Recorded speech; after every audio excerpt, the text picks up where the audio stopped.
یہ tribute to کے teachers کے لیے ہے، اور آج ہم سب ڈاکٹر امتیاز صاحب کی وجہ سے یہاں پہ موجود ہیں۔ بہت ساری تالیاں ان کے لیے اور اس پرفارمنس کے لیے۔ جتنی تالیاں آپ سمجھتے ہیں اتنی بجا دیجیے۔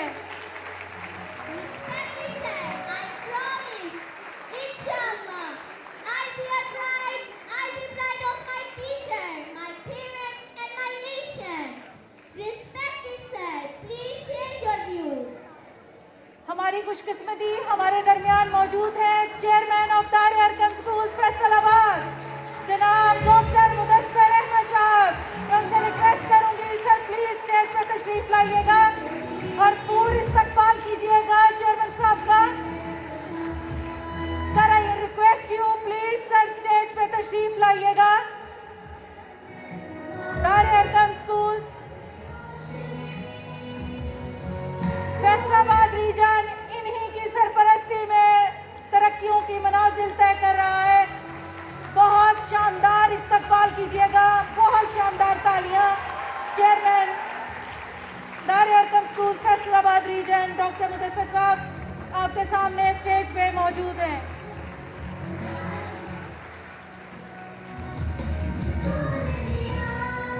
پروفیسر ہیں، استاد ہیں، بہت شاندار استقبال کیجیے ان کا۔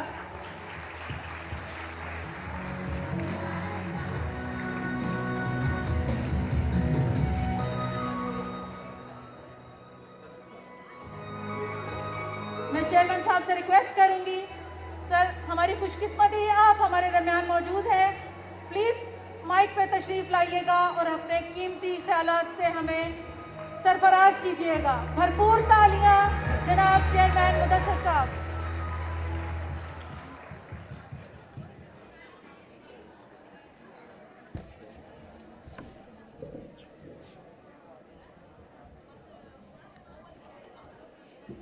اعوذ باللہ من الشیطان الرجیم، بسم اللہ الرحمن الرحیم۔ نہایت ہی محترم اور معزز شیخ امتیاز صاحب اور دیگر معزز مہمانان گرامی، پیرنٹس، عزیز طلبہ و طالبات،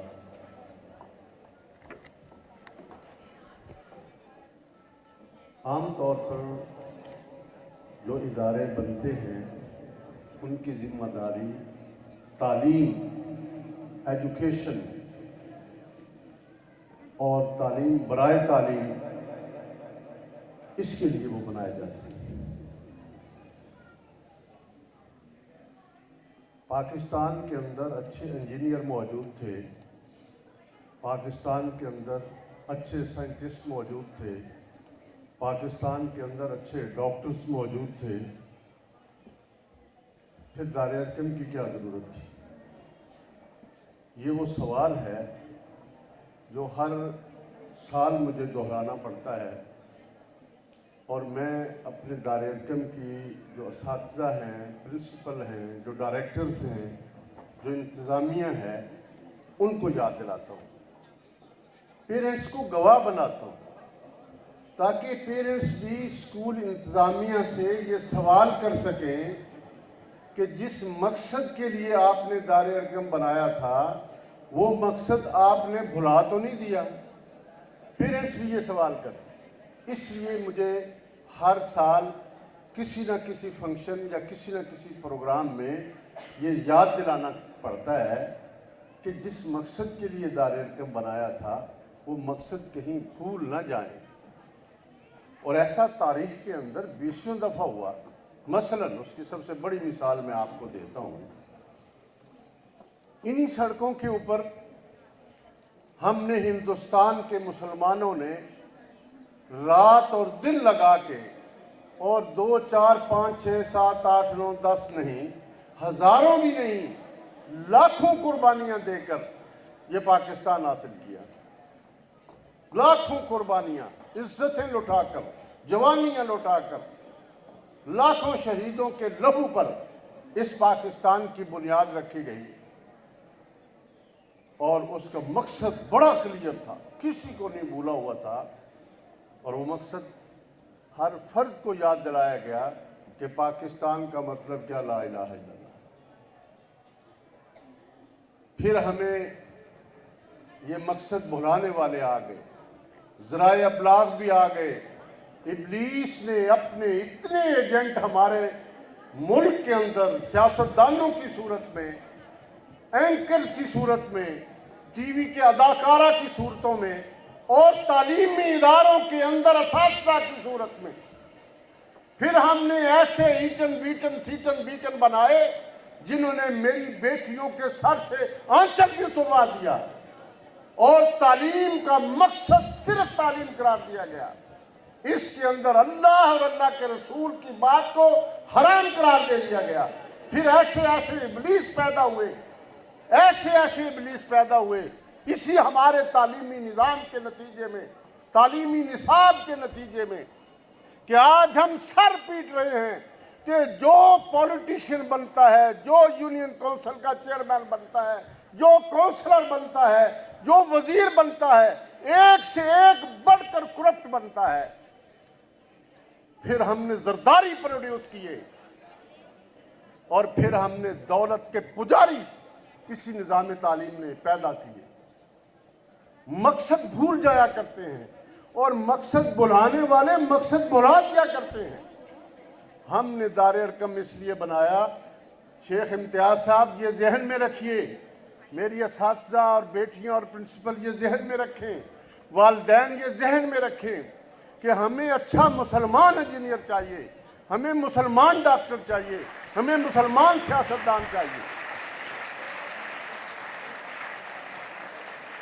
ہم نے پہلے دن ترجیحات طے کی، پہلے دن بیٹھ کر ترجیحات طے کی کہ ہماری پسندیدہ پرسنالٹی اور ہمارے آئیڈیاز اور آئیڈیالز محمد عربی ہوں گے، فاطمہ بنت زہرا ہوں گی، ہماری خدیجہ ہوں گی، عائشہ ہوں گی، اور ہم ان کے پیرو اپنی بیٹیوں کو بنائیں گے۔ ابو بکر اور عمر، عثمان اور علی جو دار ارقم کے پہلے اسٹوڈنٹس تھے، جس دار ارقم نے کے اندر عمر بن خطاب نے پڑھا تھا اشہد ان لا الہ الا اللہ واشہد ان محمدا عبدہ ورسولہ، اس دار ارقم کی نسبت سے ہم نے اس ماحول میں دار ارقم کا نام رکھا جب لوگوں کے اندر ایسے نام رکھنے کا رواج نہیں تھا۔ لوگ انگریز کو اپنا مرشد اور اپنا رہنما سمجھتے تھے، اور ان انگریزوں کی ناموں کی وجہ سے اپنے نام رکھتے تھے۔ ہم نے کہا کہ جب راستہ محمد عربی کا چنا ہے، آپ سب ایک دفعہ کہیں صلی اللہ علیہ وآلہ۔ جب راستہ محمد عربی کا ہے تو پھر نام بھی انہی کی نسبت سے ہوگا۔ تو ہم نے دار ارقم اس لیے بنایا تھا کہ دار ارقم میں جو طالب علم میٹرک کرے، جو طالب علم یہاں سے پاس آؤٹ ہو، اس کے بعد اس کا کردار یہ بات بتا رہا ہو، اس کی زبان سے یہ الفاظ نکل رہے ہوں، اس کا حال اور اس کی کال کی حالت یہ ہو کہ وہ کہے رضیت باللہ ربا وبالاسلام دینا وبمحمد نبیا، کہ میں اس بات پر راضی ہوں۔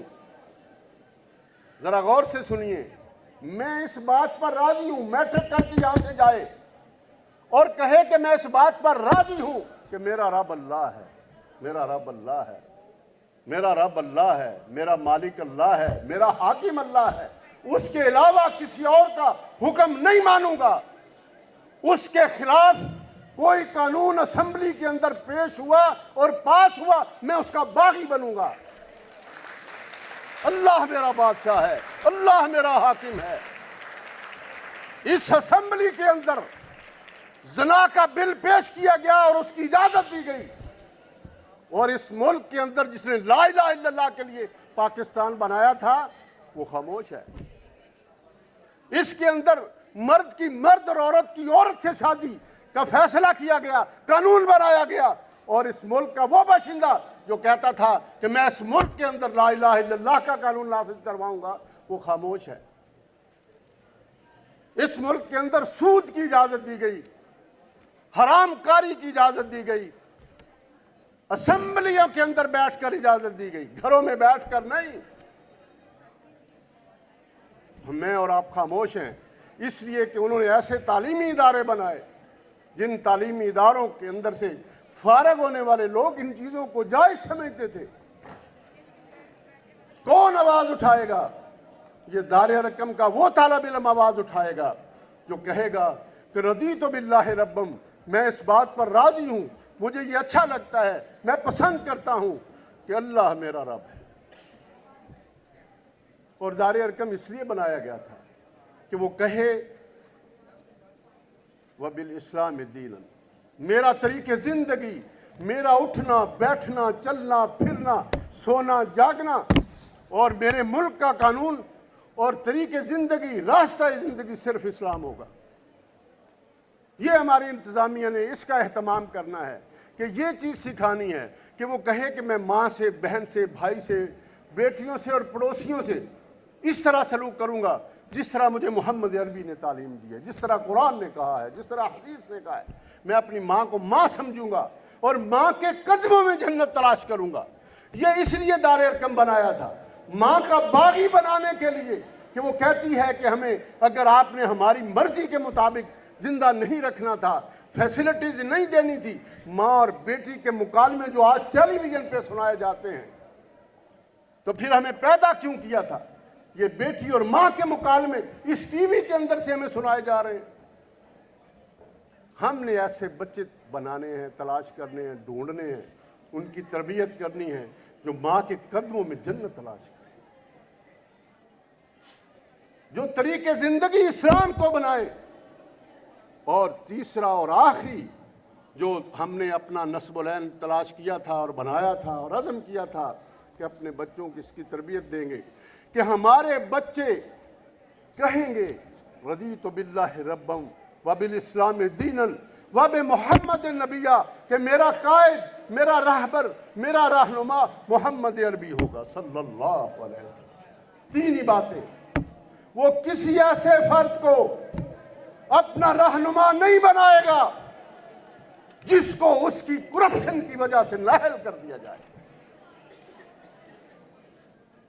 اور جتنا جس کے قریب وہ نفرت اور گھن آئے، وہ اس کو قائد بنائے گا جس کی خوشبو آج 1500 سال بعد بھی ہمیں آ رہی ہے۔ محمد عربی کو اپنا قائد بنائے صلی اللہ علیہ وسلم۔ اور آپ نبی پاک کے جتنا قریب ہوں گے اتنا زیادہ ان کو آپ اپنا محبوب بنائیں گے، ان کے جتنا قریب ہوں گے آپ کو اتنی ان سے گھن آئے گی، جن کو ہم نے آئیڈیل بنا لیا۔ حضرات گرامی، کیونکہ مجھے کچھ پیرنٹس بھی نظر آ رہے تھے تو میں نے یہ باتیں کر دیں، اور یہ وہ سوال ہیں جن کی تیاری ہم نے اپنے بچوں کو کروانی ہے کہ انہی تینوں سوالوں کا حساب ہمیں دینا ہوگا، خواہ وہ ماں باپ ہیں یا بچے ہیں۔ آپ کی آنکھیں بند ہوتی جائیں گی تو سب سے پہلا سوال کیا ہوگا؟ کیوں جی، کسی کو پتہ ہے؟ اللہ کے ہاں ان سوالوں کا جواب ہم نے اپنے بچوں کو تیار کروا کے بھیجنا ہے۔ پہلا سوال کیا ہوگا؟ علامہ صاحب بیٹھے ہوئے ہیں، عدیل صاحب جی، مر ربوں کا، تو نے زندگی کے اندر اپنا رب کس کو بنایا تھا؟ یہی سوال پوچھا جائے گا نا۔ اسی کی تو تیاری میں کہتا ہوں کہ ہم اپنے بچوں کو کروا لیں۔ دوسرا سوال پوچھا جائے گا من دینوں کا، دنیا کے اندر آپ کا جینا سونا اٹھنا بیٹھنا چلنا پھرنا رشتہ داروں سے تعلقات کس قانون کے تحت تھے؟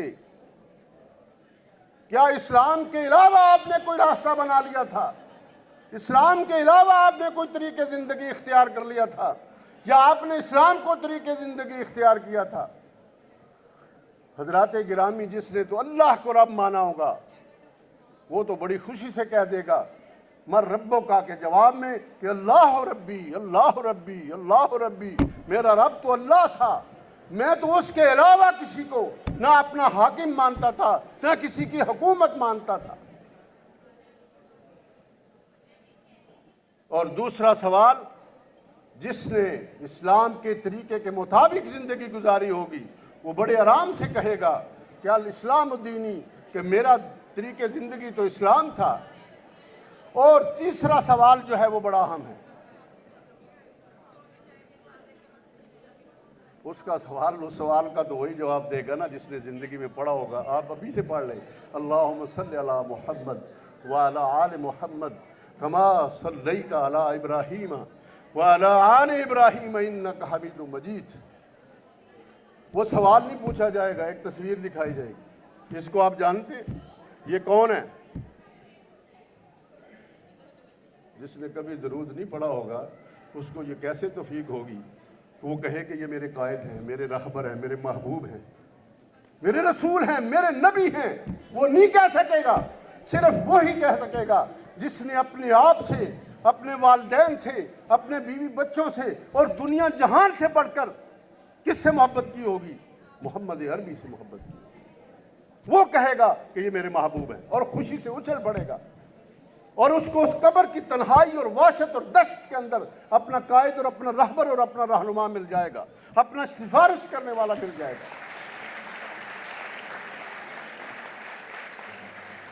آئیں مل کر بچے بھی, طلبہ بھی, اساتذہ بھی, والدین بھی عہد کریں کہ آج کے بعد ہمارا رب اللہ ہوگا. دکان نہیں, فیکٹری نہیں, حکومت نہیں, یہ فنڈز نہیں, امریکہ نہیں, یہ IMF نہیں, اللہ ہمارا رب ہے. اللہ ہمارا رب ہے, وہی رزق دیتا ہے اور ہم حکومت بھی اسی کی تسلیم کریں گے. اعوذ برب الناس مالک الناس الہ الناس. جو رب ہوتا ہے وہی بادشاہ ہوتا ہے, جو بادشاہ ہوتا ہے وہی حاکم ہوتا ہے, وہی الہ ہوتا ہے, وہی معبود ہوتا ہے. اور دوسری بات کہ ہم اپنی زندگی کا جو چلنے پھرنے کا اور سونے جاگنے کا اور طریقہ زندگی ہے, راستہ زندگی, اس کو اسلام بنائیں گے, اسلام کو بنائیں گے اور اپنا رہبر محمد عربی کو بنائیں گے. وآخر دعوانا الحمدللہ. روشنی روشنی امید ہے